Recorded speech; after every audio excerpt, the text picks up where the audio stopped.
So balak mong mag projector light mga boss o violet projector sa motor mo at nangihirapan ka o nag-aalangan ka dun sa pag-assemble o pag-rewiring ng ilalagay mong accessories mga boss. So ito yung sagot dyan mga boss, si Ayoto. Meron tayong produkto na relay para dun sa mga projector na ating ilalagay sa ating motor. So ito nga yung produkto ni Ayoto. Ito yan mga boss. So yan, may tatak siyang Ayoto. Ito yung pinaka-relay niya mga boss. Tapos ito yung wiring niya. So maganda yung wiring na ginamit dyan. At talagang safe mga boss. Kung makikita nyo, balot na balot yung mga wiring.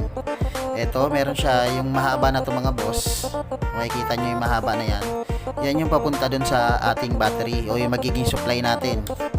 Yung mahaba na yan. Tapos yung mahaba na yan mga boss, meron niyang kasamang fuse at fuse box. So yung ating fuse, ito, bali 15 amps. Tapos meron din siyang isa pang terminal mga boss, itong itim na to, para naman to sa body ground o sa negative ng ating battery. Pwede nating ilagay yan.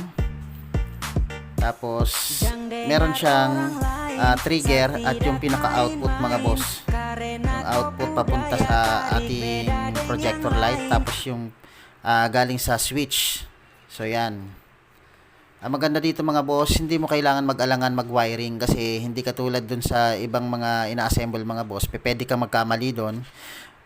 May isang pyesa ka lang na hindi mailagay o mali yung pagkakalagay mo, ay pwedeng magka-problema yung wiring mo o yung mismong motor mo mga boss, na pwedeng mag-cause ng sunog yan. At ang maganda dito kay Ayoto, ginawa niya ng paraan yan mga boss. Itong Ayoto na to, na relay, ginawa niya ng paraan para hindi ka mag-alangan na mag-wiring sa iyong motor. Kasi ito, ano na to, nakaset na siya para dun sa violet projector na ilalagay natin mga boss. So hindi ka pwedeng magkamali at hindi ka magkakamali mga boss. Kaya kung magba-violet projector ka sa motor mo at nag-aalangan ka, ito na yung sagot dyan mga boss.